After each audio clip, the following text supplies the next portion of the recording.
Very good evening to all of you. चला जाए। Okay, इधर देखेंगे, सभी को ध्यान देंगे। आज हम लोग जो पढ़ने जा रहे हैं वो है chapter number 10 halo alkane and hello arene. और ये चैप्टर ओवर हो गया है क्लास में, तो हम लोग आज इसके इंटेक्स्ट और एक्सरसाइज के क्वेश्चंस को डिस्कस करेंगे एनसीईआरटी बुक के। ठीक है, और इंटेक्स्ट और एक्सरसाइज से ही ज़्यादातर क्वेश्चंस आपके एग्जाम में पूछे जाते हैं, तो कॉन्सेप्ट बिल्कुल क्लियर होना चाहिए। स्टार्ट करते हैं, टाइम वेस्ट नहीं करते हैं, सीधा सबसे पहले आते हैं 10.1। चैप्टर का नाम है halo alkane and hello arene.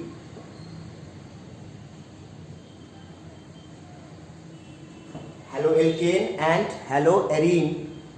और हम डिस्कस करने जा रहे हैं पहले इंटेक्स्ट के क्वेश्चंस को, एग्जाम्पल को डिस्कस नहीं करेंगे।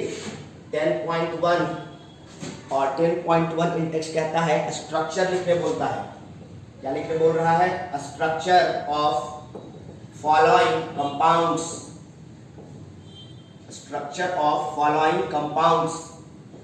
पहला क्वेश्चन है 2-chloro-3-methyl पेंटेन। देखेंगे ध्यान से, 2-chloro-3-methyl पेंटेन, ये एक सवाल है। और हमें इसका स्ट्रक्चर ड्रॉ करना है, तो कैसे ड्रॉ करेंगे?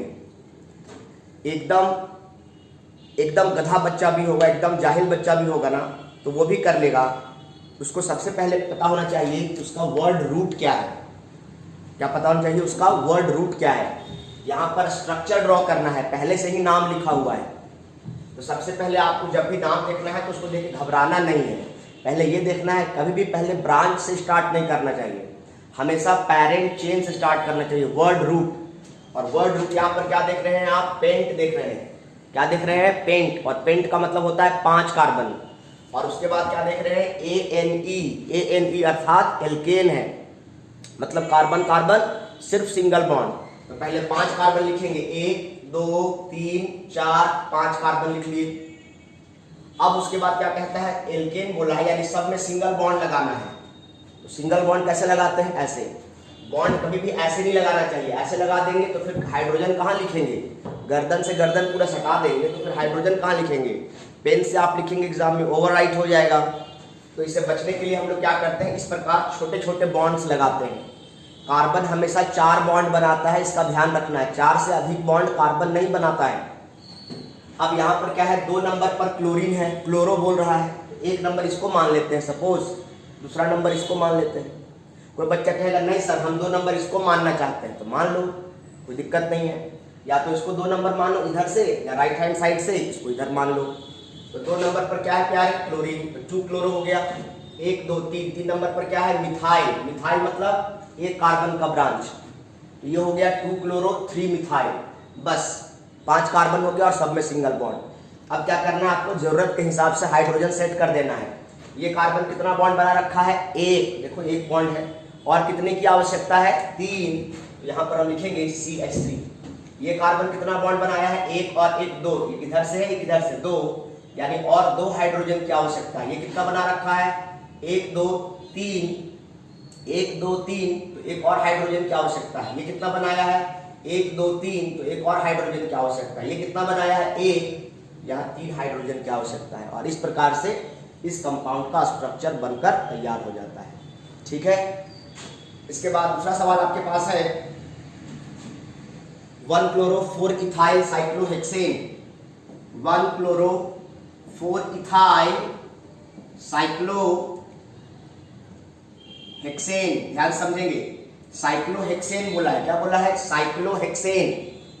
साइक्लो HEXAN है। साइक्लोहेक्सेन मतलब इस प्रकार से साइक्लोहेक्सेन होता है। 6 कार्बन का रिंग को हम साइक्लोहेक्सेन कहते हैं। ये सेल्फ अंडरस्टैंडिंग है कि हर कॉर्नर पर कार्बन है और कार्बन के साथ 2 हाइड्रोजन। क्यों? कार्बन 4 बॉन्ड बनाता है। कितने बना रखा है? सभी कार्बन देखिए 2-2 बॉन्ड बनाए हुए हैं। सभी कार्बन कितने कितने बॉन्ड बनाया? 1 2, ये भी 1 2, सभी 2-2 बनाए हैं। यानी 2 बॉन्ड और जो हमको दिखाई नहीं दे रहा है वो सेल्फ अंडरस्टैंडिंग है कि वहां पर 2 हाइड्रोजन है। अब क्या कहता है, एक नंबर पर क्लोरीन लगाना है, तो इस रिंग में कहीं भी आप क्लोरीन लगा देंगे तो वहीं से गिनती शुरू हो जाएगा। वो जरूरी नहीं है कि आप यहीं पर क्लोरीन लगाएं, आप यहाँ पर लगा दे सकते हैं क्लोरीन, यहाँ लगा सकते हैं, जहाँ लगाएंगे वही एक नंबर हो जाएगा।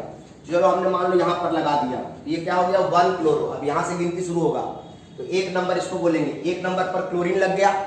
अब क्या हुआ 4 पर इथाइल, तो 1 2 3 4 और इथाइल लगाना है, इथाइल मतलब CH2CH3। इसको बहुत बच्चा ऐसे भी लिख सकता था, मान लीजिए यहाँ पर क्लोरीन लगा दिया तो इसको यहाँ लिखता C2H5। आप लोग एग्जाम में क्या करते हैं, ऐसा लिख लेते हैं, एक पर सपोज यहाँ क्लोरीन लगा लेते हैं और यहाँ क्या कर देते हैं CH3 कर देते हैं। या आप लोग क्या करते हैं, ऐसा लिख लेते हैं क्लोरीन और ये CH3CH2 कर देते हैं। ऐसे करने से तो पूरा केमिस्ट्री का माहौल हो जाता है। भाई कार्बन 4 से अधिक बॉन्ड बना सकता है, यहाँ देखो तो कार्बन कितना बॉन्ड बना दिया, 3 हाइड्रोजन से तुमने जोड़ दिया, एक ऊपर से एक नीचे से 5 बॉन्ड कर दिया। ये कार्बन कितना बॉन्ड बनाया, 2 और 1 3 बॉन्ड बनाया, तो यहाँ 5 बना रहा है, यहाँ 3 बना रहा है। यहाँ पर तुम क्या देख रहे हो, 3 हाइड्रोजन बीच में कर दिए हो तो 3 4 5 बॉन्ड ये बना लिया। चलो वो तो ठीक है, इसमें गड़बड़ी हो गई। तो कहने का मतलब ये क्या है, ये फॉल्ट हो जाएगा, ये क्या हो जाएगा, गलत हो जाएगा। आप या तो पहले CH2 लिखो उसके बाद CH3। चेन में हमेशा लास्ट में CH3 होता है, बीच में CH2 होता है, और अगर ब्रांच लगा है तो CH होता है। तो आप इथाइल को डायरेक्ट शॉर्ट में C2H5 लिख सकते हो या CH2CH3 इस प्रकार लिखोगे, CH3CH2 कभी नहीं लिखोगे। क्लियर है यहाँ तक? देखो एक बार, तो ये करेक्ट है, ये भी करेक्ट है, ये दोनों गलत है। फर्स्ट एंड लास्ट वाला जो स्ट्रक्चर है वो गलत है, फर्स्ट एंड सेकंड करेक्ट है। नेक्स्ट,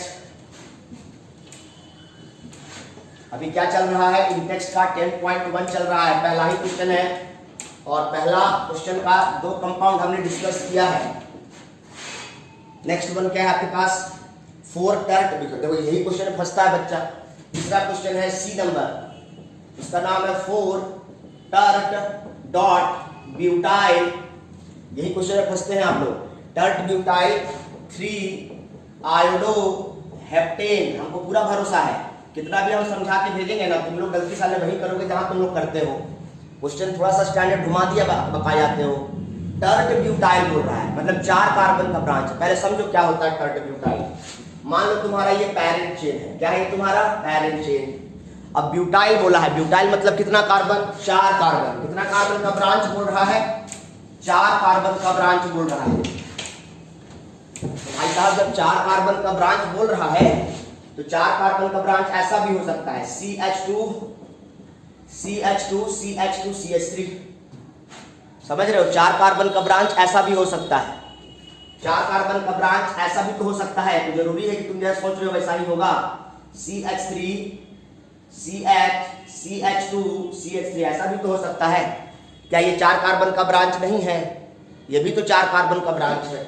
4 कार्बन का ब्रांच ऐसा भी तो हो सकता है, कैसा हो सकता है, CH3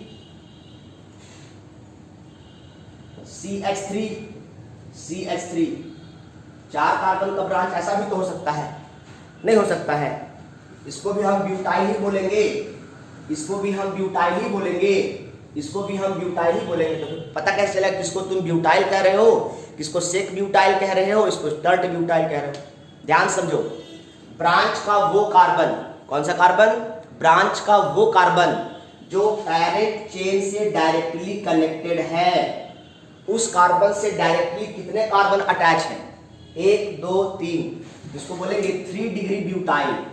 इसी को हम प्यार से बोलेंगे टर्ट ब्यूटाइल। क्या बोलेंगे इसको हम लोग, टर्ट ब्यूटाइल। 4 कार्बन का ब्रांच ये है, इसका नाम हो जाएगा। देखो मैंने क्या कहा, फिर सुनो, मैंने कहा पैरेंट चेन से जो ब्रांच का वो कार्बन, ब्रांच का वो कार्बन जो पैरेंट चेन से कनेक्टेड है, उससे डायरेक्टली अगर 3 कार्बन अटैच हैं तो इसको हम बोलेंगे 3 डिग्री। और 4 कार्बन का ब्रांच है, that's why we are saying butyl. यहां पर देखो पैरेंट चेन के जिस कार्बन, पैरेंट चेन से जो कार्बन जुड़ा है, ब्रांच का वो कार्बन जो पैरेंट चेन से जुड़ा है डायरेक्टली, उससे डायरेक्टली कितने कार्बन जुड़े हैं, एक इधर और एक इधर। डायरेक्टली बोल रहे हैं, इधर 2 और इधर 3 काहे तुम सोच रहा है। डायरेक्टली का मतलब एक इधर से और एक इधर से, ये तो इससे नहीं जुड़ा है। तो कहने का मतलब क्या है कि पैरेंट चेन का वो कार्बन जिससे डायरेक्टली दो कार्बन जुड़े हैं, तो इसको भी हम ब्यूटाइल ही बोलेंगे क्योंकि 4 कार्बन का ब्रांच है। पर कैसा ब्यूटाइल बोलेंगे? 2 डिग्री ब्यूटाइल, या इसी को हम बोलेंगे सेक ब्यूटाइल। सेक मतलब सेकेंडरी, सेक मतलब सेकेंडरी ब्यूटाइल। और इसको हम सिंपली क्या बोल देंगे? ब्यूटाइल। इसको 1 डिग्री ब्यूटाइल बोलें या सिंपली ब्यूटाइल। क्यों? क्योंकि ब्रांच का 4 कार्बन का ब्रांच है इसलिए ब्यूटाइल। और ब्रांच का वो कार्बन जो पेरेंट चेन से जुड़ा है उससे डायरेक्टली कितना कार्बन जुड़ा है? 1, और बाकी तो 2 हाइड्रोजन है ना, इसलिए क्या बोलेंगे? सिंपली ब्यूटाइल, या इसको 1 डिग्री ब्यूटाइल। तो 1 डिग्री को लिखने की आवश्यकता नहीं होती है, that's why we are saying butyl अगर बोलेगा तो ऐसे बनाना, सेक ब्यूटाइल बोलेगा तो ऐसे बनाना, और टर्ट ब्यूटाइल बोलेगा तो ऐसे बनाना। ये आपको समझ में आ गया है। अब आपको ध्यान, पीसी का मतलब है पेरेंट चेन। पीसी का मतलब क्या है? Parent chain. ओके नाउ अब क्या करना है? सबसे पहले सर ने क्या बताया था कि वर्ड रूट पकड़ो, मेन वर्ड पकड़ो, हेप्ट एन। हेप्ट मतलब कितना कार्बन? 7 कार्बन। 1 2 3 4 5 6 7 कार्बन हो गया ना बच्चों। अब क्या है? ANE बोला है, मतलब सब में क्या है? Single bond. सब में सिंगल बॉन्ड लगा दिए, सब में क्या लगा दिए? सिंगल बॉन्ड लगा दिए। उसके बाद क्या कहता है? 3 नंबर पर आयोडीन लगाना है। 1 नंबर 2 नंबर 3 नंबर यहां लगा दिए आयोडीन। 3 नंबर पर क्या जोड़ दिए? आयोडीन। 4 नंबर पर क्या कह रहा है? Tert butyl. टर्ट ब्यूटाइल मतलब क्या? C। 4 कार्बन का ब्रांच होना चाहिए लेकिन 3 डिग्री होना चाहिए, टर्ट ब्यूटाइल बन गया टर्ट ब्यूटाइल। अब क्या कहता है? सबको बैलेंस कर दो। तो यहाँ पर 1 बॉन्ड बना हुआ है, इसमें 3 हाइड्रोजन जोड़ देंगे। यहाँ 2 बॉन्ड पहले से है तो 2 जोड़ देंगे। यहाँ 2 बॉन्ड है तो 2 हाइड्रोजन जोड़ देंगे। यहाँ 3 बॉन्ड है तो 1 हाइड्रोजन जोड़ेंगे। यहाँ 3 बॉन्ड है तो 1 हाइड्रोजन जोड़ेंगे। यहाँ पर 2 बॉन्ड है और इसी प्रकार यहाँ पर 3 बॉन्ड है। और इस प्रकार आपके पास क्या बन गया? 3 आयोडो 4 टर्ट ब्यूटाइल और 1 2 3 4 7 कार्बन का चेन बन गया। तो ये हेप्टेन हो गया। आशा करते हैं आपको समझ में आया होगा। अगले सवाल की तरफ चलेंगे। इसी प्रकार एक और क्वेश्चन है, पहले उसको कर लेते हैं।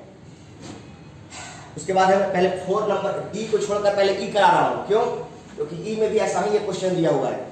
अगला कहता है 1 ब्रोमो, पहले मैं ई नंबर करा रहा हूं। 1 bromo 4 sec butyl, 1 bromo 4 sec butyl 2 methyl benzene. क्या बोल रहा है? 2 मिथाइल और बेंजीन कह रहा है। हमको इसका कंपाउंड का स्ट्रक्चर ड्रॉ करना है। 1 ब्रोमो 4 सेक ब्यूटाइल, सेक मतलब सेकेंडरी ब्यूटाइल, 2 मिथाइल बेंजीन। सबसे पहले हमें क्या पकड़ना चाहिए? Word root. और वर्ड रूट क्या है? बेंजीन। तो पहले बेंजीन बना लेंगे। इसको अगर ऐसे छोड़ देंगे तो इसको कहेंगे साइक्लोहेक्सेन, और इसमें ऑल्टरनेट में डबल बॉन्ड लग जाएगा तो क्या कहेंगे बच्चों? बेंजीन। अब ध्यान देने की जरूरत है, 1 पर ब्रोमीन लगाने बोला है, कहीं पर भी लगा दो। सपोज यहां पर हमने लगा दिया ब्रोमीन, ये हो गया 1 ब्रोमो। और 4 नंबर पर क्या लगाने बोला है? Sec butyl. बताएं सेक ब्यूटाइल क्या होता है? तो सेक ब्यूटाइल मतलब क्या हो गया? CH CH3 CH2 CH3। 4 carbon का ब्रांच है, और ऐसा ब्रांच जिसमें ब्रांच का वो कार्बन जो पेरेंट चेन से डायरेक्टली जुड़ा है उससे 2 कार्बन अटैच है, दैट्स व्हाई इसको 2 डिग्री ब्यूटाइल या सेक ब्यूटाइल कहेंगे। तो ये क्या हो गया? 1 bromo 4 sec butyl 2 methyl benzene, इसका नाम हो गया। सिंपल सा बात है। अब बच गया एक क्वेश्चन आपके पास, आखिरी वाला, वो है 1,4 डाइब्रोमो ब्यूट 2 इन। इधर का मिटाते हैं, हटाते हैं इसको कहीं कॉपी कर लेंगे, स्क्रीनशॉट ले लेंगे इसका।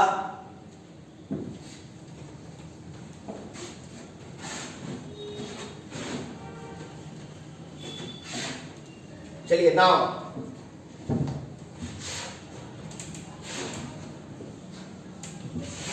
नेक्स्ट वन, लास्ट क्या है आपके पास? 1,4 डाइब्रोमो ब्यूट 2 इन। 1,4 डाइब्रोमो ब्यूट 2 इन मान लेते हैं कंपाउंड है, और हमें इसका स्ट्रक्चर सबसे पहले क्या, वर्ड रूट क्या है? ब्यूटीन है। ब्यूट मतलब कितना कार्बन? 4। 1 2 3 4। और क्या बोला है? 2 नंबर पे डबल बॉन्ड। तो ये 1 नंबर है, ये 2 नंबर है। 2 नंबर पे डबल बॉन्ड बोला है, इसका मतलब यहां पर क्या लगाना है? Double bond. यहां पर क्या लगाना है? Double bond. और बाकी क्या कहता है? 1 पर ब्रोमीन और 4 पर ब्रोमीन। तो 1 पर ब्रोमीन लगाने बोला है, यहां लगा देंगे। 4 पर ब्रोमीन लगाने बोला, यहां लगा देंगे। और बाकी जगह क्या लगा देंगे, सिंगल बॉन्ड। क्यों? क्योंकि सिर्फ 2 ही नंबर पर डबल बॉन्ड लगाने बोला है। तो ये 1 नंबर कार्बन है, ये 2 नंबर है, तो 2 और 3 के बीच में डबल बॉन्ड लगाना है। ये नहीं कि 2 नंबर बोला है 1 और 2 पर। अगर इन दोनों के बीच लगा दीजिएगा ना, इसको ब्यू 2 इन नहीं ब्यू 1 इन बोलेंगे, समझ रहे हैं? तो 2 इन बोला है मतलब सेकंड और थर्ड कार्बन के बीच लगाना है। अब यहाँ पर कितना बॉन्ड बना रखा है, कार्बन 2, और कितने की आवश्यकता है, 2। ये कितना बॉन्ड बना रखा है, कार्बन 3। अरे बाबा 2 इधर से 1 इधर से, तो 1 हाइड्रोजन की आवश्यकता है। ये कितना बॉन्ड बना रखा है, 2 और 1 3, और कितने की आवश्यकता है, 1। इसने कितना बॉन्ड बनाया है, 2, और कितने की आवश्यकता है, 2। अगर कोई बच्चा इसको ऐसे लिख देता, सपोज दैट CH2Br और यहाँ CH डबल बॉन्ड CH2Br, ये भी करेक्ट है, ये भी करेक्ट है। इसी को ऐसा लिख दिया, क्या दिक्कत है भाई? ब्रोमीन फर्स्ट कार्बन से अटैच है, यहाँ भी ब्रोमीन फर्स्ट कार्बन से अटैच है, यहाँ भी, तो दिक्कत वाली कोई बात ही नहीं है।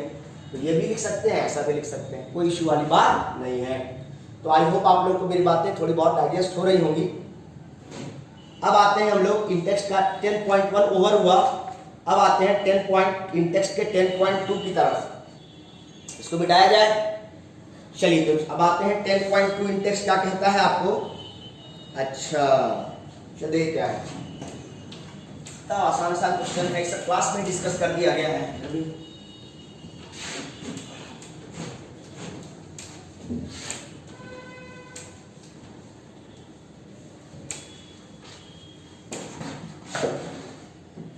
कहता है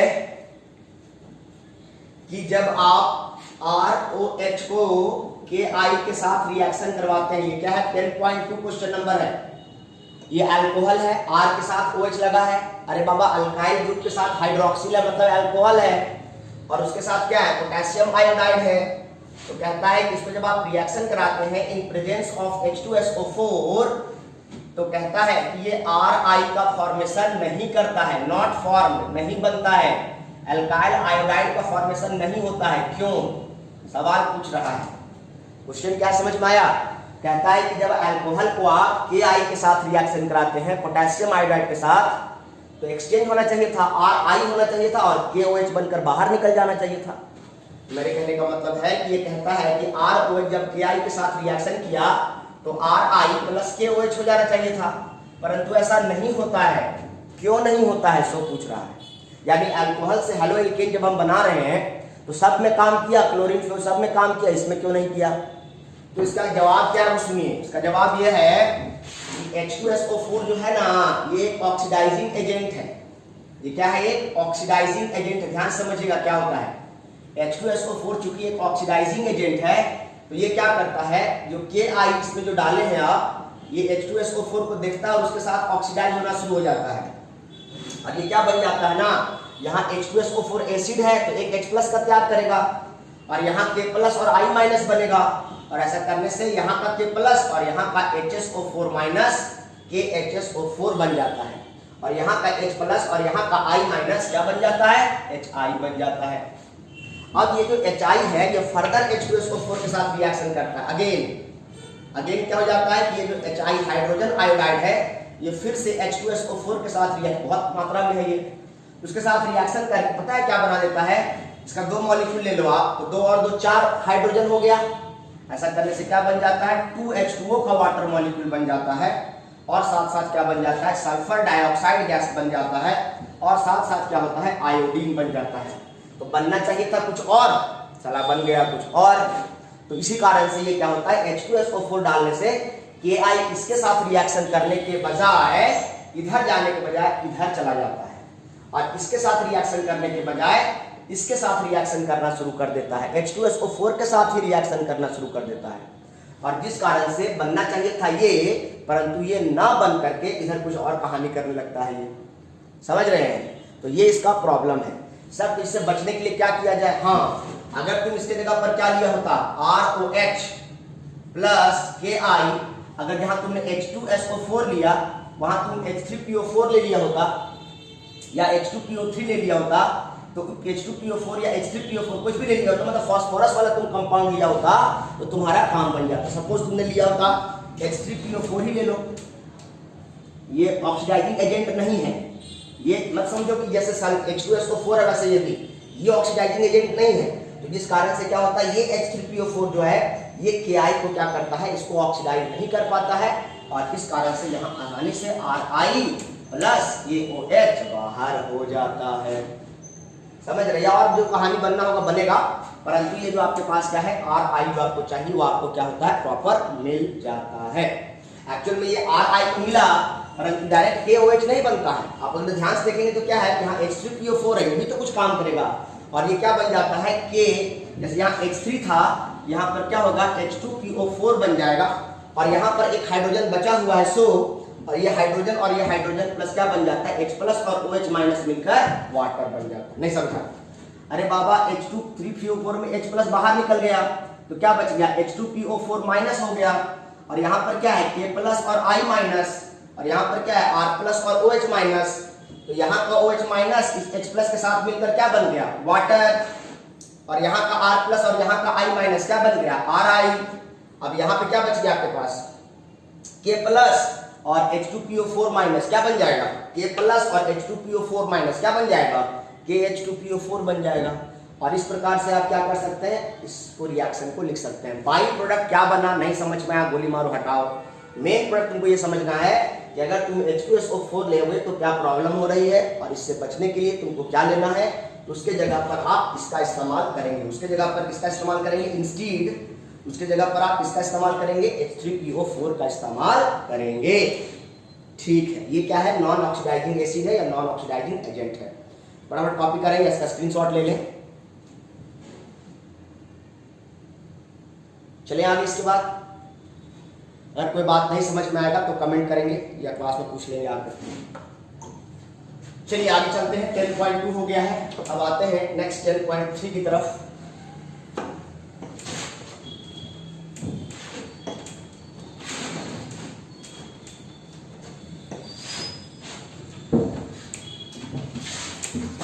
अगला है तुम्हारे पास 10.2 के बाद 10.3 फालतू क्वेश्चन है, एग्जाम में आने की संभावना नहीं है, बहुत लेंदी क्वेश्चन है। 10.4 बहुत लेंदी क्वेश्चन है, ये भी नहीं आएगा। 10.5 बहुत अच्छा क्वेश्चन है और एग्जाम में जरूर से जरूर आएगा। तो हम लोग 10.5 डिस्कस करने जा रहे हैं। तो ये है 10.5, किसका, इन टेक्स्ट का 10.5 डिस्कस करने जा रहे हैं। ध्यान देंगे सभी कोई। पहला कहता है कंप्लीट द फॉलोइंग, या स्ट्रक्चर ड्रॉ करना है प्रोडक्ट का। ये कह रहा है कि अगर आपके पास यहाँ पर ये क्या है बताइए, अल्कोहल है कि फिनॉल है। वही तो हीरा होगा जो बताएगा कि ये अल्कोहल है कि फिनॉल है। ये बेंजीन नहीं है, साइक्लोहेक्सेन है और उसमें OH लगा हुआ है, और साइक्लोहेक्सेन एलिफेटिक होता है, एरोमेटिक नहीं होता है। यानी ये क्या है, अल्कोहल। क्या है ये, अल्कोहल है। इसका नाम क्या है, साइक्लोहेक्सेनॉल। क्या नाम है बच्चों, साइक्लोहेक्सेनॉल है। ये अल्कोहल है, फिनॉल नहीं। फिनॉल तब होता जब ये बेंजीन रिंग होता, ये बेंजीन रिंग तो है नहीं, ये क्या है, साइक्लोहेक्सेन है और उसमें OH लगा हुआ है, इसलिए साइक्लोहेक्सेनॉल हो गया, अल्कोहल हो गया। क्योंकि ये जो साइक्लोहेक्सेन होता है वो एलिफेटिक होता है, ना कि एरोमेटिक। अब कहता है अल्कोहल से कभी भी हेलोएल्केन बनाना हो तो सबसे बेस्ट, क्लास में लिखवाए हैं नोट्स में, इंपॉर्टेंट करके नोट करके लिखवाए हैं कि thionyl chloride is one of the best reagent to produce haloalkane from alcohol. क्यों, क्योंकि इससे कोई बाई प्रोडक्ट नहीं निकलता है और ये प्रोडक्ट जो बनता है बहुत सस्ता हो जाता है, क्योंकि उसका प्यूरिफिकेशन कॉस्ट कट हो जाता है, कम हो जाता है। तो मैं यहाँ कह रहा हूँ ये तुम्हारा SOCl2 है। क्या है ये, SOCl2। इसको कहते हैं सल्फ्यूरस डाइक्लोराइड, या अगर बहुत खुश है तो इसको आप प्यार से बोल सकते हैं थायोनाइल क्लोराइड। क्या बोल सकते हैं, सल्फ्यूरस डाइक्लोराइड या थायोनाइल क्लोराइड। ये जहरीला होता है, वेपन्स में इसका इस्तेमाल किया जाता है, वेपन्स बनाने में। तो इसके साथ जैसे ही रिएक्शन करेंगे ना तो क्या होगा, यहाँ पर OH लगा हुआ है ना, वहां पर ये SOCl2 का क्लोरीन यहाँ पर आ जाएगा और ये क्या बन जाएगा, हेलोएल्केन बन जाएगा। ये क्या था तुम्हारा, अल्कोहल, और अल्कोहल से क्या बन गया, ये हेलोएल्केन बन गया। कैसे सर, अरे बाबा एल्केन में हेलोजन लग गया तो हेलोएल्केन नहीं कहेंगे उसको, हेलोएल्केन बन गया। हेलोएरिन थोड़े ना बोलेंगे, डबल बॉन्ड रहता अंदर तब ना हेलोएरिन कहते हैं। इसका नाम क्या हो जाएगा, क्लोरोसाइक्लोहेक्सेन। क्या हो जाएगा, क्लोरोसाइक्लोहेक्सेन। और क्या बनेगा, सल्फर डाइऑक्साइड जो है वो गैस बनकर क्या हो जाएगा, बाहर हो जाएगा, SO और O2 बाहर हो जाएगा, और प्लस क्या बनेगा, HCl, और ये भी क्या हो जाएगा, वेपर बनकर स्केप आउट हो जाएगा, और आपके कंटेनर में pure haloalkane, pure alkyl halide मिलेगा और ये सब बाई प्रोडक्ट बनकर क्या हो जाते हैं, बाहर हो जाते हैं। और इसी कारण से कभी भी अल्कोहल से एल्केन बनाने का सबसे बेस्ट रिएजेंट होता है SOCN2। इसको हमने क्या नाम दिया, थायोनाइल क्लोराइड, या इसको हमने क्या नाम दिया, सल्फ्यूरस डाइक्लोराइड। और ये क्या है, सबसे बेस्ट रिएजेंट है। क्या है, बेस्ट रिएजेंट। क्या करने के लिए, कभी भी अगर आपको अल्कोहल है और अल्कोहल से अगर आपको हेलोएल्केन बनाना है तो ये आपका बेस्ट रिएजेंट। ये आपका ऑब्जेक्टिव क्वेश्चन भी एग्जाम में आ सकता है। इन 4 विकल्प आपको दे देगा और बोलेगा इनमें सबसे अच्छा रिएजेंट कौन है अल्कोहल से हेलोएल्केन बनाने का, तो आपको बोलना है थायोनाइल क्लोराइड। ये पूछेगा कि यही इसमें से जो थायोनाइल क्लोराइड वो सबसे अच्छा रिएजेंट है, क्यों, तो क्योंकि इससे जो रिएक्शन जब होता है तो इसके जो बाई प्रोडक्ट्स होते हैं, सेकेंडरी प्रोडक्ट्स होते हैं, वो अपने आप ऑटोमेटिकली स्केप आउट हो जाते हैं और हमें इसको प्यूरिफाई करके ये मेन प्रोडक्ट निकालने की जरूरत नहीं होती है, अपने आप सब खत्म हो जाता है और अपने आप सफाई भी हो जाती है। That's why it is one of the best way to prepare haloalkane from their respective alcohols. चलिए, तो ये बात आपको समझ में आ गई है। आगे चलते हैं। इसके बाद सेकेंड वन है, मतलब ये आपको दिया हुआ है और इधर आपको लिखना है। ये क्वेश्चन में यहाँ तक दिया हुआ है और आगे आपको क्या प्रोडक्ट बनेगा ये बताना है। ये सब अच्छे क्वेश्चन है, एग्जाम में बहुत ज्यादा बोर्ड लेवल क्वेश्चन है और एग्जाम में आने की प्रोबेबिलिटी बहुत ज्यादा होती है। नेक्स्ट वन, इसको मिटाना चाहते हैं, इसका स्क्रीनशॉट ले लें आप। चलिए, प्रैक्टिस भी करें, खाली कहानी नहीं सुनेंगे, कॉपी कलम लेके बैठेंगे, चला खाली हवाबाजी चल रहा है, गाना थोड़े सुन रहे हैं अरिजीत सिंह का, बस आनंद ले रहे हैं। लिखते भी जाए क्योंकि कुछ दिन के बाद फिर भूल जाएंगे। अगला सवाल है आपके पास 10.5 का क्वेश्चन नंबर 2 और सवाल है वो आपके पास, ये आपके पास बेंजीन रिंग है और यहाँ पर लगा हुआ है NO2। देखो, कहीं भी अगर बेंजीन रिंग में, ये आपके पास बेंजीन रिंग है और कभी भी बेंजीन रिंग में अगर नाइट्रो ग्रुप लगा है तो ये इलेक्ट्रॉन विड्रॉइंग ग्रुप होता है, इलेक्ट्रॉन को खींचता है, ध्यान रखिएगा। NO2 जो होता है इलेक्ट्रॉन विड्रॉइंग ग्रुप होता है और यहाँ पर आपके पास है CH, क्या कहता है, और यहाँ पर क्या कहता है, यहाँ पर Br2 है और क्या लेने बोल रहा है, हीट। अच्छा, क्या लेने बोल रहा है, डेल्टा हीट लेने बोल रहा है, क्या लेने बोल रहा है, लाइट लेने बोल रहा है। ध्यान समझने की जरूरत है। यहाँ पर बेंजीन में जितने भी कार्बन होते हैं ये सभी विनाइलिक कार्बन कहे जाते हैं। क्या कहे जाते हैं, विनाइलिक कार्बन। याद कीजिए, बताए हैं जो कार्बन सिंगल बॉन्ड से बंधा होता है, डबल बॉन्ड के सिंगल वाला कार्बन, इसको बोलते हैं एलाइलिक। क्या बोलते हैं, एलाइलिक। और जो कार्बन डबल बॉन्ड से बंधे होते हैं क्या कहते हैं, विनाइलिक। और जो कार्बन बेंजीन रिंग के बाद डायरेक्टली जो कनेक्ट होता है तो क्या कहते हैं, बेंजाइलिक। ये वाला कार्बन क्या कहलाता है, बेंजाइलिक कार्बन कहलाता है। बेंजीन के कार्बन को बेंजाइलिक नहीं कहते हैं, बेंजीन से जो कार्बन डायरेक्टली कनेक्टेड होता है इसको नहीं, सिर्फ इसको, जो डायरेक्टली बेंजीन से पहला कार्बन जो जुड़ा है इसको हम बोलते हैं बेंजाइलिक कार्बन। और जो कार्बन डबल बॉन्ड से बंधे होते हैं उनको बोलते हैं विनाइलिक कार्बन। इसका मतलब बेंजीन में जितने भी कार्बन है सभी डबल बॉन्ड से बंधे होने के कारण बेंजीन के कार्बन को विनाइलिक कार्बन कहा जाता है, ना कि बेंजाइलिक कार्बन। इसका मतलब अगर हम बेंजाइलिक कार्बन की बात करेंगे तो ये, अब यहाँ पर NO2 ग्रुप है, ये इलेक्ट्रॉन विड्रॉइंग ग्रुप है। ये क्या करेगा, रिंग से इलेक्ट्रॉन को खींचेगा और रिंग जो है अपनी इलेक्ट्रॉन जो खींच रहा है इसका अपना भरपाई करने के लिए क्या करेगा, इसके बगल में जो बेंजाइलिक कार्बन है उसका इलेक्ट्रॉन खींचना शुरू कर देगा। अब जब बेंजाइलिक कार्बन का इलेक्ट्रॉन खींचा रहा है तो ये क्या करेगा, इसको हम ऐसा भी लिख सकते हैं, ध्यान से देखिएगा क्या करेगा ये। तो आपके पास जो C है H और यहाँ CH3 है, ध्यान समझने की जरूरत है। ये NO2 जो ग्रुप है ये EWG ग्रुप है। EWG का मतलब क्या है, इलेक्ट्रॉन विड्रॉइंग ग्रुप। इसका मतलब क्या करेगा, ये जो आपका ग्रुप है ये क्या करेगा, इलेक्ट्रॉन को अपनी तरफ खींचेगा। हाँ, इसे खींचेगा रिंग से, क्योंकि रिंग से जुड़ा हुआ है और रिंग अपनी भरपाई करने के लिए किसे खींचेगा, अपने बगल में जो एलाइलिक मतलब जो अल्काइल है उसको इससे खींचेगा इलेक्ट्रॉन को। अब ये भरपाई किसे करेगा, इससे, यानी यहाँ से क्या होगा, हाइड्रोजन क्या हो जाएगा, बहुत आसानी से क्या हो जाएगा, बाहर हो जाएगा। और जैसे ही हाइड्रोजन बाहर होगा इसका मतलब अल्टीमेटली यहाँ पर बनने वाला क्या है, इसमें कोई परिवर्तन नहीं। और यहाँ पर जहाँ CH2 था वहां पर CHBr हो जाएगा और वहां पर क्या हो जाएगा, CH3। और जो हाइड्रोजन बचा 100 और जो ब्रोमीन बचा 100, प्लस क्या बन जाएगा, HBr बनकर बाहर हो जाएगा। प्लस क्या हो जाएगा, HBr बनकर बाहर हो जाएगा। तो ये आपके पास ये आपका रिएक्टेंट था। ध्यान रखना है कि बेंजीन में कहीं नहीं जोड़ना है, क्योंकि ये इलेक्ट्रॉन विड्रॉइंग ग्रुप है।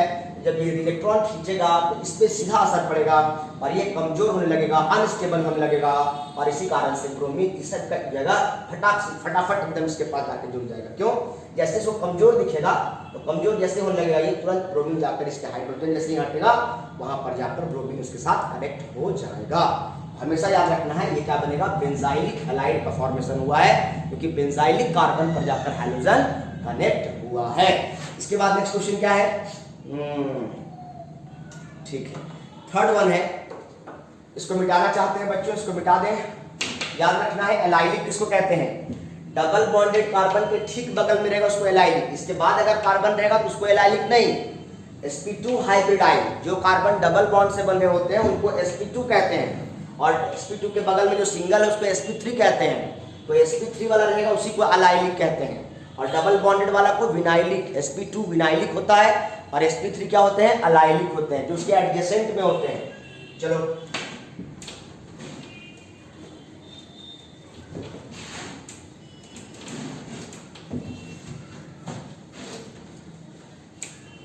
नेक्स्ट वन क्या है हमारे पास, हाँ तीसरा सवाल है। ये बहुत अच्छा क्वेश्चन है, इसलिए बच्चे गलती करते हैं, बहुत ज्यादा गलती करते हैं। मतलब मास्टर जो पढ़ा के भेजा है उसको समझ में तो आ जाता है, लेकिन जब क्वेश्चन बनाने लगते हैं तो उल्टा को सही, सही को उल्टा कर देते हैं। CH2OH। अब यहाँ ध्यान देने की जरूरत है, यहाँ पर ये जो OH है, यहाँ पर दो OH है। अभी हम लोग जो पढ़ रहे हैं, अच्छा उसके साथ क्या रिएक्शन कराने बोला है, HCl को कराने बोला है। किसको कराने बोला है, HCl, और यहाँ पर लेने बोला है हीट। क्या लेने बोला है, हीट लेने बोला है। ध्यान समझिएगा, ये जो HCl है, याद कीजिए आप, जब ROH जब HCl के साथ रिएक्शन करता था तो क्या बनता था, RCl, और क्या हो जाता था, H2O बाहर हो जाता था, एक्सचेंज जाता था बाबा, R plus OH minus H plus Cl minus, इस R प्लस के साथ Cl माइनस और इस H प्लस के साथ H2O, ऐसे बाहर होता था। तो यहाँ पर जो ये वाला जो OH है ये अल्कोहल तो है नहीं, ये पापा ये OH तो डायरेक्ट बेंजीन से जुड़ा है, और आपको पता है कि यहाँ से OH को निकालना कितना कठिन है। तीन कारण बताए थे इसका, क्यों, क्योंकि ये तो यहाँ पर ये सारा जो OH है ये जो कार्बन से जुड़ा है ये sp2 हाइब्रिडाइज्ड है। कैसा हाइब्रिडाइज्ड है, sp2 हाइब्रिडाइज्ड है। इसका मतलब क्या है, 33.3% क्या है, s कैरेक्टर है। इसका मतलब क्या हुआ, ये एक इलेक्ट्रोनेगेटिव एलिमेंट है। यहाँ पर कार्बन जो है ये एक इलेक्ट्रोनेगेटिव एटम की तरह एक्ट कर रहा है। इसकी तरह एक्ट कर रहा है, इलेक्ट्रोनेगेटिव एटम की तरह एक्ट कर रहा है। और ऑक्सीजन तो अपने आप में इलेक्ट्रोनेगेटिव है ही। इसका मतलब क्या कर रहा है, ऑक्सीजन अगर इलेक्ट्रॉन खींच, देखो ध्यान से साफ समझा रहे हैं, ध्यान समझने की जरूरत है। यहाँ पर क्या है, ऑक्सीजन तो इलेक्ट्रोनेगेटिव है ही, यानी ऑक्सीजन अगर कार्बन के इलेक्ट्रॉन को खींचेगा तो कार्बन भी कम नहीं है, और कार्बन भी क्या करेगा, कार्बन भी ऑक्सीजन के इलेक्ट्रॉन को खींचेगा, और इस प्रकार ऑक्सीजन कार्बन को और कार्बन ऑक्सीजन के इलेक्ट्रॉन को खींचेगा। और इस खींचातानी में इन दोनों के बीच की लंबाई, जो डिस्टेंस है, जो बॉन्ड की लंबाई है, जो डिस्टेंस है वो कम हो जाएगा, और जिस कारण से इनका बॉन्ड स्ट्रेंथ बढ़ जाएगा। दूसरा बात क्या है, रेजोनेंस होने की संभावना है। ऑक्सीजन पे लोन पेयर है और कॉन्जुगेट पेयर दिख रहा है। Lone pair single bond double bond, तो कॉन्जुगेशन की वजह से यहाँ पर क्या आ जाएगा, डबल बॉन्ड, यानी यहाँ से तुम OH को निकाल नहीं सकते हो। यहाँ से OH को निकालना, बेंजीन रिंग से डायरेक्ट जुड़े हुए OH को निकालना इतना आसान नहीं है। क्यों आसान नहीं है, इसके बहुत सारे कारण हैं। पहला कारण हमने तुमको क्या बताया कि मान के चलो कि यहाँ OH के पास तुम ये मान के चलो कि रेजोनेंस की वजह से यहाँ पर इसके बीच में क्या आ जाता है, डबल बॉन्ड कैरेक्टर आ जाता है। क्या आ जाता है, डबल बॉन्ड कैरेक्टर आ जाता है, जिस कारण से ये बाहर नहीं निकलता है। दूसरा कारण क्या कहा मैंने कि यहाँ पर ये वाला जो कार्बन है ये भी OH से, यहाँ पे ऑक्सीजन भी इलेक्ट्रोनेगेटिव है और कार्बन भी इलेक्ट्रोनेगेटिव है, जिस कारण से O और H के बीच की बॉन्ड की लंबाई क्या हो जाती है, छोटी हो जाती है। क्या हो जाती है, शॉर्टर बॉन्ड लेंथ होता है। अब जब बॉन्ड लेंथ छोटा है तो बॉन्ड स्ट्रेंथ क्या हो जाएगा, ज्यादा हो जाएगा। जब बॉन्ड लेंथ छोटा है तो बॉन्ड स्ट्रेंथ क्या हो जाएगा, ज्यादा हो जाएगा, मजबूत हो जाएगा, यानी यहां से OH बाहर नहीं निकल सकता है। शॉर्टर बॉन्ड लेंथ और क्या हो जाएगा, स्ट्रॉन्गर बॉन्ड, अतः क्या हो जाएगा, दैट इज स्ट्रॉन्गर बॉन्ड। यानी ये बॉन्ड क्या है, बेंजीन रिंग के कार्बन और OH के बीच का बॉन्ड क्या है, छोटा होने के कारण बहुत मजबूत हो गया है। दूसरी कारण क्या है, इनके बीच में क्या है, डबल बॉन्ड आ गया है, और डबल बॉन्ड होने के कारण भी ये बॉन्ड क्या हो गया है, मजबूत हो गया है। इसका मतलब ये जो यहाँ से ऑक्सीजन OH बाहर निकलेगा ही नहीं। जब OH बाहर निकलेगा नहीं तो Cl यहाँ पर आकर घुसेगा कहाँ से? इसका मतलब यहाँ इसको निकालने के बजाय ये इसको निकालने पर ज्यादा जोर देगा, ज्यादा ध्यान देगा, और इसी कारण से जो बदलाव देखने को तुमको मिलेगा वो रिंग वाले OH में नहीं, जो ये बेंजाइलिक कार्बन है इसके OH में आपको बदलाव देखने को मिलेगा, और यहाँ पर तुम्हारा OH जैसा है वैसा ही रह जाएगा, और इस OH के साथ तुम्हारा कहानी ऐसे चेंज होगा, और यहाँ पर इस प्रकार से H2O का फॉर्मेशन होगा। तो ध्यान देने की जरूरत है। ये OH यहाँ पर भी था, OH यहाँ पर भी था, तो तुम्हारे मन में हो सकता है तुम रट रहे होगे कि चलो यहाँ पे लगाना है, पर क्यों लगाना है ये समझने की जरूरत है। किससे लगाना है? क्योंकि यहाँ से OH को हटाना संभव नहीं है, आसान नहीं है। आसान यहाँ है, इसलिए हम इसी को हटाएगा ये, ना कि इसको हटाएगा ये। आपको यहाँ तक बात समझ में आ गया है। और वैसे भी ये रिएक्शन तुमने अल्कोहल के लिए पढ़ा है, ना कि फेनॉल के लिए। तो जो ये पार्ट अल्कोहल पार्ट है और ये पार्ट फेनॉल वाला कार्बन फेनॉलिक पार्ट है, तो यहाँ पे चेंजेस देखने को मिलेगा नहीं। इसका स्क्रीनशॉट ले लो और अपने शब्दों में जितना तुम कुछ लिखना है, जो बात हम बोले हैं, तुम छोटा छोटा करके अपने नोट्स में चाहो तुम इसको लिख सकते हो, नोट डाउन कर सकते हो, वीडियो पॉज करके तुम देख सकते हो यहाँ पर, ठीक है। कॉन्सेप्ट और भी बहुत सारे कारण है, पर तुम उतना मत समझो, ज्यादा पढ़ोगे तो बाउंस कर जाएगा, कंफ्यूजन आ जाएगा। बस तुम फिलहाल दो कारण समझो यहाँ पर कि कारण क्या है, यहाँ से OH बाहर नहीं निकल रहा है, ठीक है। चलो अब लाते हैं अगले सवाल की तरफ।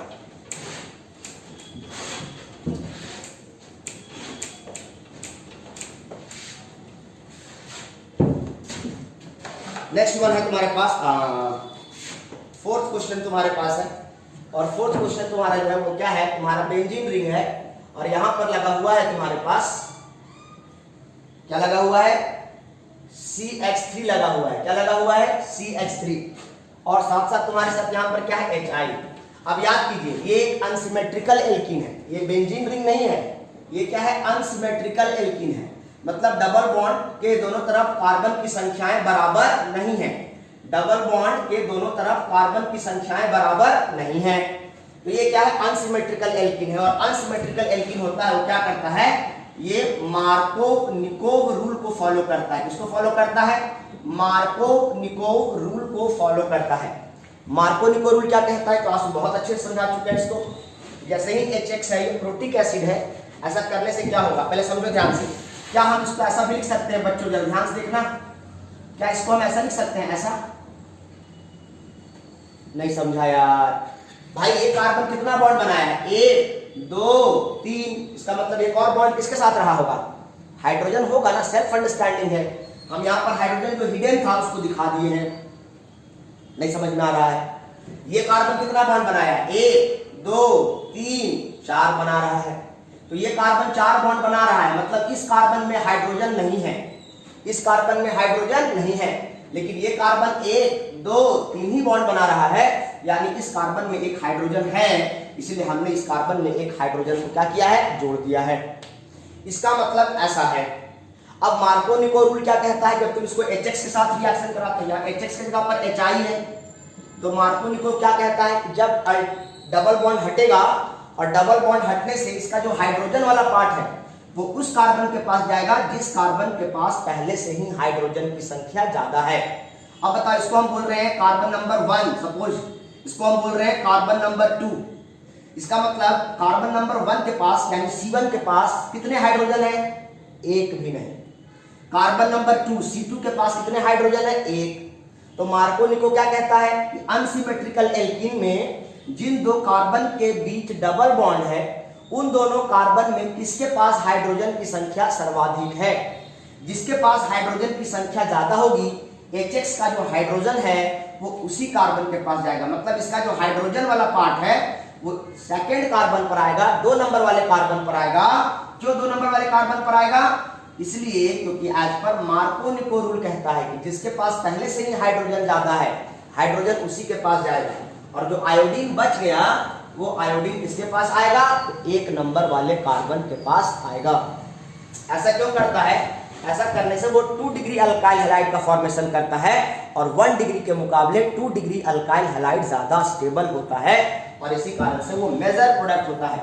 यानी ये अगर आपका बेंजीन रिंग है तो यहाँ पर जहाँ हाइड्रोजन था वहां पर एक और हाइड्रोजन हो जाएगा और जहां पर CH3 था वहां पर आयोडीन आ जाएगा और ये कंपाउंड जो ऐसा था वो कुछ ऐसा दिखाई देगा। यहाँ पर बदलाव कहाँ देखने को मिल रहा है, ये वाला जो हाइड्रोजन है ना ये एक्स्ट्रा आया है और ये वाला जो आयोडीन है ना ये एक्स्ट्रा आया, यही बदलाव देखने को आपको मिल रहा है। और क्या बदलाव दिख रहा है, यहाँ डबल बॉन्ड था वो डबल बॉन्ड हट गया। अगर डबल बॉन्ड नहीं हटाओगे तो कार्बन 4 ही बॉन्ड ना बनाएगा जी, तुम डबल बॉन्ड भी रख दोगे और आयोडीन भी जोड़ दोगे और हाइड्रोजन भी जोड़ दोगे, सब गुण को एक कर दोगे तो डबल बॉन्ड हटेगा और जिन दो कार्बन के बीच डबल बॉन्ड हटेगा उन दोनों कार्बन की वैलेंसी डिस्टर्ब हो जाएगी और उसको फुलफिल करने के लिए एक कार्बन पर जिस पर पहले से हाइड्रोजन ज्यादा है उस पर हाइड्रोजन आ जाएगा और जिस कार्बन पर हाइड्रोजन कम है उस पर हैलोजन आ जाएगा। जिस पर कम है उस पर और हाइड्रोजन नहीं जाएगा, जिस पर हाइड्रोजन पहले से ज्यादा है उसी के पास और उल्टा हाइड्रोजन चला जाएगा। ये कहता है मार्कोव-निकोव रूल। अगर यहाँ पर पेरोक्साइड लिखा रहता H2O2 जैसा कोई दूसरा पेरोक्साइड होता तो उस कंडीशन में मार्कोव-निकोव रूल फेल हो जाता और एंटी मार्कोव-निकोव रूल लगता। मतलब जो हाइड्रोजन यहाँ गया वो हाइड्रोजन यहाँ जाने के बजाय यहाँ चला जाता। खैर समय की सीमा होती है तो ये क्लासरूम नहीं है कि आपको कितना एक्सप्लेन करेंगे। यहाँ पर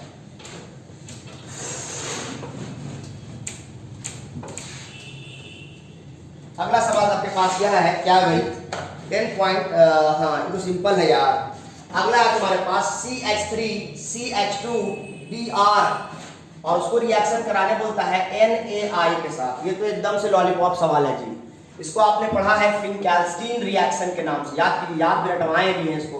फिनकैल्स्टीन रिएक्शन है ये, क्या है फिनकैल्स्टीन, याद कीजिए, बोले थे F4 फ्लोरीन F4 फिनकैल्स्टीन। फिनकैल्स्टीन रिएक्शन में फ्लोरीन वाला कंपाउंड नहीं बनेगा, कौन वाला बनेगा, जो बच गया, कौन बच गया, आयोडीन, तो आयोडो कंपाउंड्स बनेगा। यहाँ पर क्या होगा, एक्सचेंज होगा। ये किसके अंतर्गत आता था, हैलोजन एक्सचेंज रिएक्शन के अंतर्गत हमने इसको पढ़ा है, हैलोजन एक्सचेंज रिएक्शन। चलो सिंपल था, यानी इसको जब रिएक्शन कराएंगे तो क्या प्रोडक्ट बनेगा, CH3CH2 के साथ जहां ब्रोमीन लगा है वहां आयोडीन आ जाएगा और जहां आयोडीन लगा है वहां पर ब्रोमाइड आ जाएगा और सोडियम ब्रोमाइड का फॉर्मेशन होगा। मतलब एक्सचेंज हो गया, इसका हैलोजन इसके पास चला गया और इसका हैलोजन इसके पास चला आया। सिंपल है ये, ओके। इसके बाद क्या है, हाँ ये एक अच्छा क्वेश्चन हो सकता है 6 नंबर, इसको हटाना चाहते हैं बच्चों, हटा दे। ये किस रिएक्शन के नाम से फेमस है, फिनकैल्स्टीन रिएक्शन, और ये हैलोजन एक्सचेंज रिएक्शन के अंतर्गत हमें पढ़ना होता है। चलिए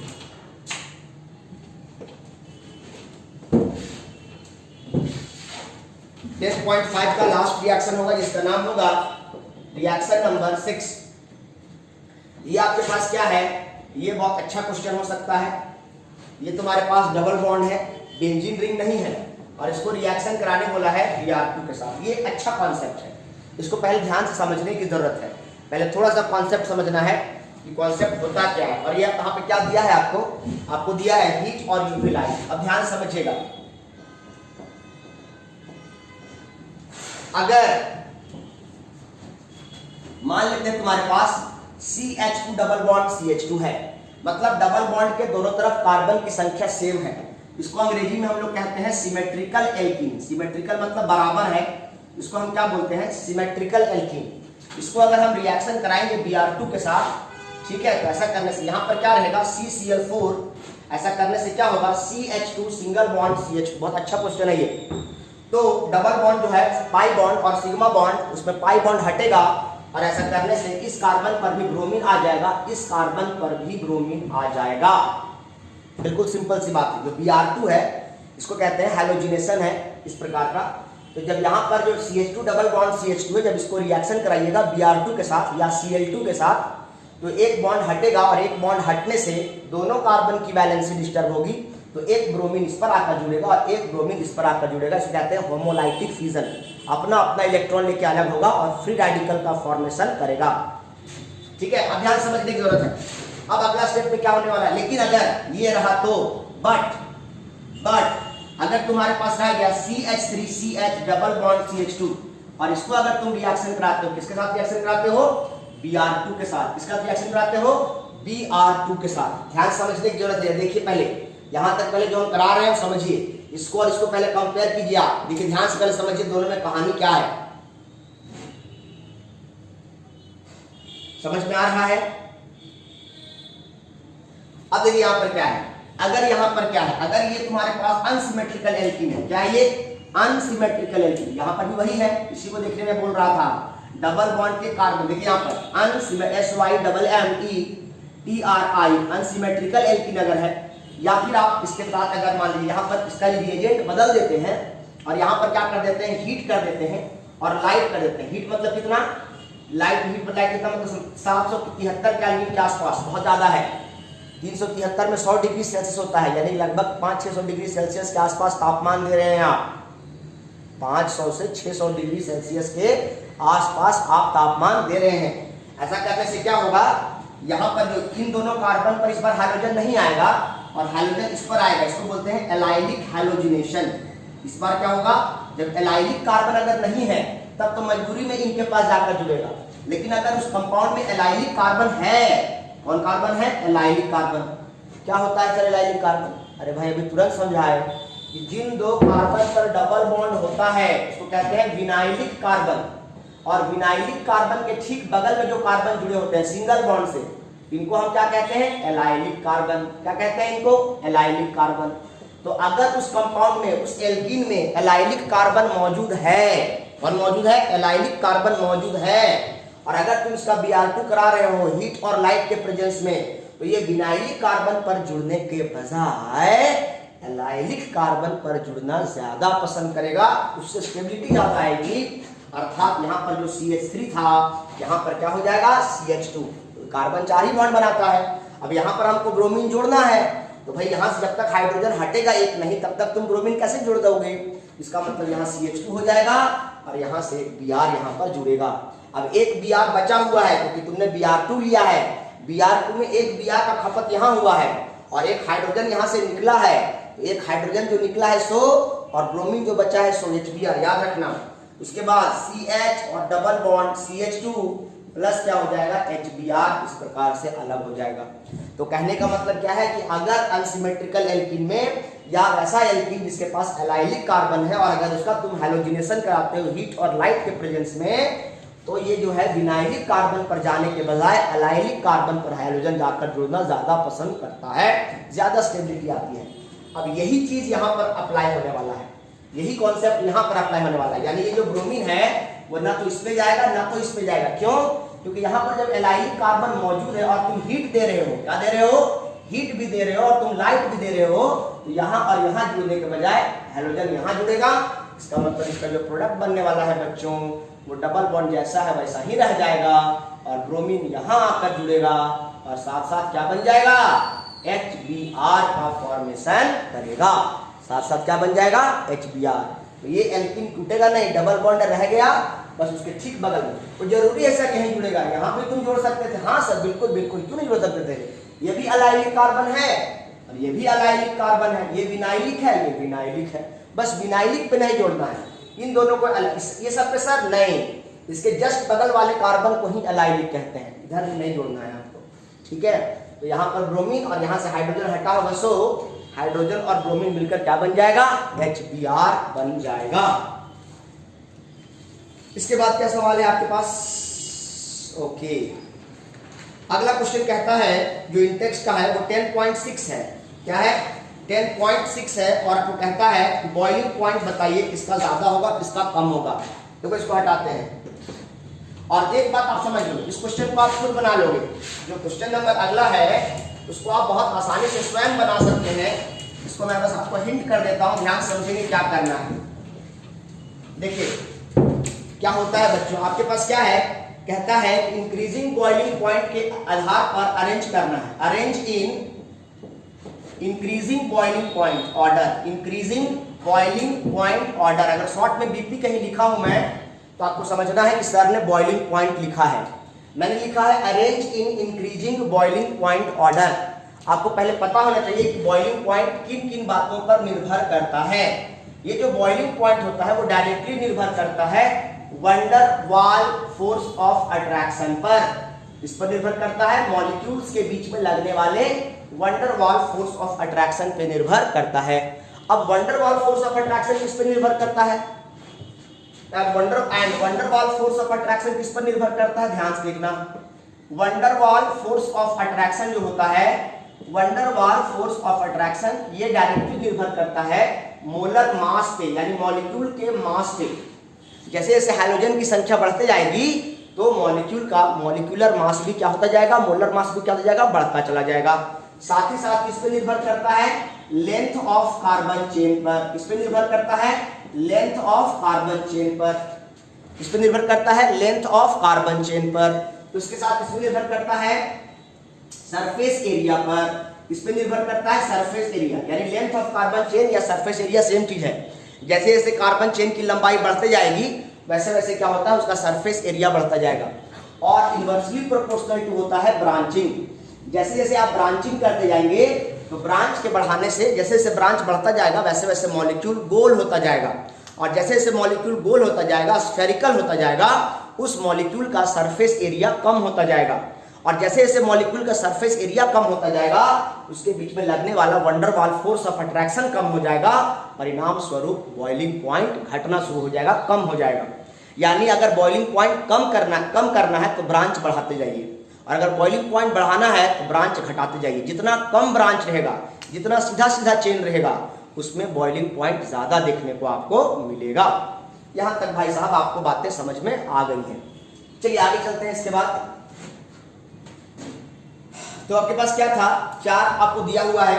पहला आपको दिया हुआ है, वो आपको कहता है ब्रोमोमीथेन बोलता है। क्या बोलता है? ब्रोमोमीथेन। ब्रोमोमीथेन का मतलब क्या है? ब्रोमोमीथेन का मतलब है CH3Br। दूसरा तुम्हारे पास क्या है?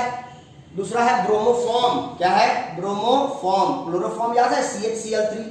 तो क्या बोलेंगे? CHBr3। तीसरा तुम्हारे पास क्या है? ये मोलर मास वाला कॉन्सेप्ट इसमें लगेगा। तीसरा क्या है तुम्हारे पास? क्लोरोमीथेन। तीसरा तुम्हारे पास क्या है? क्लोरोमीथेन। इसका मतलब क्या है? CH3Cl। और चौथा तुम्हारे पास क्या है? चौथा है डाइब्रोमोमीथेन। क्या है? डाइब्रोमोमीथेन। मतलब इस बार ब्रोमीन कितना लेना है?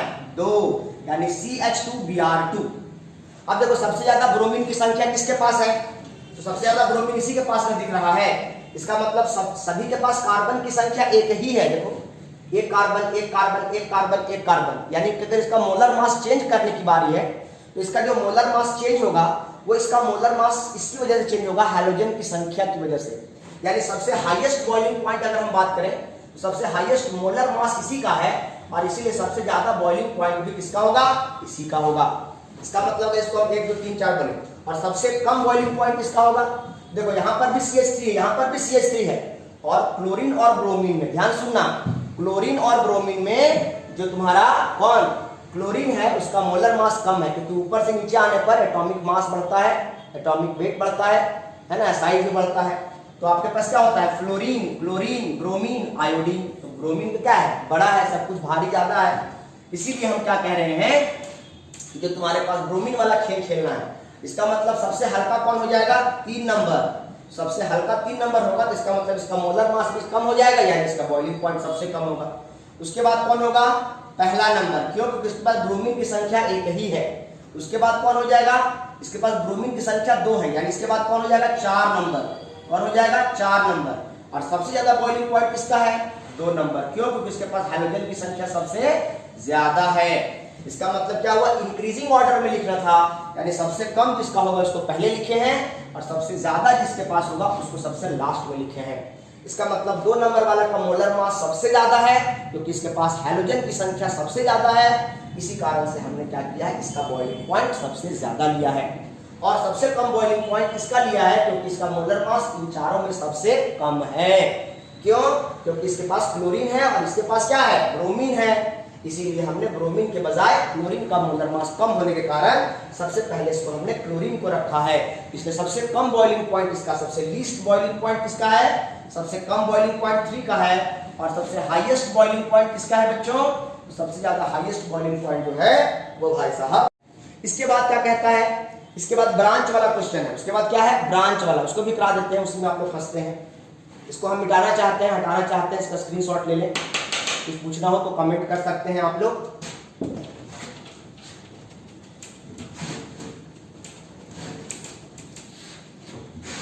आगे आते हैं। उसके बाद आपको कहता है 1 क्लोरोप्रोपेन, दूसरा क्वेश्चन देता है और उसका पहला ऑप्शन जो है वो कहता है 1 क्लोरोप्रोपेन। तो जो 1 क्लोरोप्रोपेन कह रहा है इसका मतलब क्या समझ रहे हैं आप? CH3 CH2 CH2 Cl। दूसरा ऑप्शन क्या कह रहा है आपके पास? Isopropyl chloride, isopropyl chloride. देखो आइसोप्रोपाइल क्लोराइड का स्ट्रक्चर ही तुम लोग नहीं जान पा रहे हो। CH3 CH Cl CH3, ये 2 डिग्री अल्काइल हैलाइड है। सिंपल सी बात है। ये कितना डिग्री है? 1 डिग्री अल्काइल हैलाइड है। कितना डिग्री है? 1 डिग्री अल्काइल हैलाइड। क्यों? जिस कार्बन से हाइड्रोजन अटैच है उससे डायरेक्टली कितना कार्बन अटैच है? ये अगर अल्फा कार्बन है तो ये कितना है? Beta carbon. इसको अगर अल्फा बोलेंगे तो ये दोनों को क्या बोलेंगे? Beta carbon. समझ रहे हैं? उसी प्रकार तीसरा ऑप्शन क्या है तुम्हारे पास? सी क्या है? 1 क्लोरोब्यूटेन, 1 क्लोरोब्यूटेन। तीन ही ऑप्शन था क्या? तीन ही चीज था क्या? हाँ, 1 क्लोरोब्यूटेन। इसका मतलब क्या है? CH3 CH2 CH2 CH2 chlorine. 4 carbon का चेन बनाने बोला था क्योंकि ब्यूटेन बोल रहा है और उसमें क्या है? 1 नंबर पर क्लोरीन लगाने बोला था तो 1 नंबर पर क्लोरीन लगा दिए हैं। अब क्या कहता है? क्या कह रहा भाई साहब? ये बताओ इन चारों में देखो, ये 4 कार्बन का चेन है। कितने कार्बन का है? 4 कार्बन का। तो सबसे ज्यादा लंबा चेन ये है। ये क्या? सबसे ज्यादा लॉन्गेस्ट चेन है। तो सबसे ज्यादा सरफेस एरिया किसका होगा? इसी का ना होगा।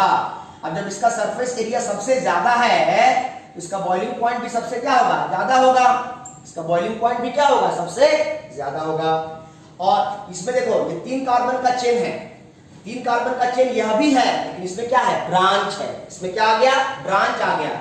और हम जानते हैं कि ब्रांच और वंडरवाल फोर्स और ब्रांच में इन्वर्स का संबंध होता है। देखो वंडरवाल और ब्रांच में इन्वर्स का संबंध होता है। इसका मतलब अगर ब्रांच लग गया तो बॉइलिंग पॉइंट क्या हो जाएगा? कम। तो 3 कार्बन का यह भी है, 3 कार्बन का यह भी है, परंतु इन दोनों में इसका बॉइलिंग पॉइंट ज्यादा होगा क्योंकि इसमें कोई लफड़ा नहीं है, कोई ब्रांच नहीं है। लेकिन इसके पास क्या है? ब्रांच। तो इंक्रीजिंग ऑर्डर में लिखने बोला है तो हम सबसे ज्यादा बॉइलिंग पॉइंट जो लिखेंगे, सबसे कम जो लिखेंगे वो पहले बी का लिखेंगे, उसके बाद किसका लिखेंगे? ए, क्योंकि ये 3 कार्बन का चेन है। और सबसे ज्यादा बॉइलिंग पॉइंट किसका है? सी का है। तो आपका जो बॉइलिंग पॉइंट का जो ऑर्डर है वो सबसे पहले किसका हो जाएगा? बी का सबसे कम, उसके बाद ए का, और सबसे ज्यादा किसका हो जाएगा? सी का हो जाएगा। तो करेक्ट ऑप्शन क्या हो जाएगा? बी ए सी। क्या हो जाएगा? बी ए सी। एक बात समझ लें कि ऑफलाइन और ऑनलाइन में ऑनलाइन पढ़ाना ज्यादा आसान है, ऑफलाइन पढ़ाना बहुत डिफिकल्ट होता है। क्यों? क्योंकि ऑफलाइन में आपके पास क्या होते हैं? बहुत सारे बच्चे होते हैं, कोई मोबाइल इधर उधर चलाने लगता है, कोई किसी का चेहरा रीड करने का मौका मिलता है, तो उससे क्या होता है? समझ में आता है, उसको समझ में नहीं आ रहा है, जिस कारण से क्या होता है? आपको कई बार एक ही चीज़ को बताना पड़ता है। लेकिन ऑनलाइन में क्या होता है? समझ में आए चाहे नहीं आए, आप अपना बकते जाइए, बोलते जाइए। समझ में आया, झेल पाया तो ठीक है, नहीं झेल पाया तो भी क्या होता है? ठीक होता है। लेकिन ऑफलाइन में इतना फास्ट नहीं होता है चीज़ें। वहाँ पर तो आपको बच्चों का चेहरा देखना पड़ता है, किसको समझ में नहीं आ रहा है, आ रहा है, नहीं आ रहा है तो उसको बार बार बताना पड़ता है, कहाँ आप फास्ट चल रहे हैं, कहाँ स्लो चल रहे हैं। तो उसमें टाइम थोड़ा सा ज़्यादा लगता है सिलेबस खींचने में। लेकिन ऑनलाइन पढ़ाना ज़्यादा सरल है, मुझे ऐसा लगता है। ये मेरा पर्सनल ओपिनियन है। समय देखिए 1 घंटा होने को चला है और हम ज़्यादा क्वेश्चन भी डिस्कस यहाँ पर इतना फास्ट चलने के बाद भी नहीं कर पा रहे हैं, तो इसको यही रखते हैं। इसका एक और पार्ट आएगा, अभी 3 पार्ट में ये पूरा आएगा। ठीक है, ये कितने पार्ट में आएगा? 3 पार्ट में और आएगा। अभी पूरा इंटेक्स्ट सॉल्व नहीं हुआ है तो और 2-3 दिन में लगातार वीडियोज आएंगे और ये कंप्लीट हो जाएगा। तो आज की क्लास हम लोग क्या करते हैं? यहीं पर वाइंड अप करते हैं इसको। इसके बाद हम लोग इसका जो दूसरा पार्ट आएगा पार्ट 2 के नाम से आएगा, उसके बाद तीसरा पार्ट पार्ट 3 के नाम से आएगा, और 3 पार्ट में ये पूरा चैप्टर का जो एनसीईआरटी में इंटेक्स्ट और एक्सरसाइज में जितने इंपॉर्टेंट क्वेश्चन है एग्जाम में आने लायक, उसको हम लोग बारीकी से कवर करेंगे। और हर चैप्टर में इसी तरह से ऑर्गेनिक का करते जाएंगे, जिससे कॉन्सेप्ट हमारा बढ़िया बिल्डअप होगा, बढ़िया तैयार होगा। देखो ये लेक्चर सभी बच्चों के लिए नहीं है, जरूरी नहीं है कि सभी बच्चे पढ़ने में अच्छे हों, और मैं ये भी नहीं कहता हूँ कि आप सभी पढ़ने में अच्छे हो जाए, पर आप बस पास कर जाएं। जो एवरेज बच्चे हैं कम से कम इतना मेहनत करें कि आप पास कर जाएं। ये जो मैं पढ़ा रहा हूँ ये सभी बच्चों के लिए नहीं है। जो इन बच्चों में अलग तरह का एक लेवल है, जुनून है, जिनको कुछ ज़्यादा डेप्थ में जाना है या साइंस में अपना फील्ड बनाना है, तो आप इसमें कर सकते हैं। अदरवाइज आपको जितना हम नोट्स पढ़ा दिए या क्लास में जितना करा दिए हैं बेस्ट आपके लिए उतना काफ़ी है। आपको उसके ज़्यादा एक्स्ट्रा लोड लेने की ज़रूरत नहीं है, इसलिए सबको ये लेक्चर देखने की ज़रूरत नहीं है। जिसको लगता है कि मेरे को नोट से हो जाएगा, काफ़ी है, जैक बोर्ड के बच्चों को। बाकी अगर किसी को लगता है मुझे एनसीईआरटी पढ़ना चाहिए, एक्सरसाइज सॉल्व करना चाहिए, तो आप यहाँ से कर सकते हैं। इनके सारे सॉल्यूशंस बुक्स में भी अवेलेबल हैं, पर उसमें उतना समझाया नहीं जाता है, बुक्स में आपको बातें समझ में आती नहीं है। ठीक है, तो आज की क्लास हम लोग यहीं पर वाइंड अप करते हैं। Okay, thank you.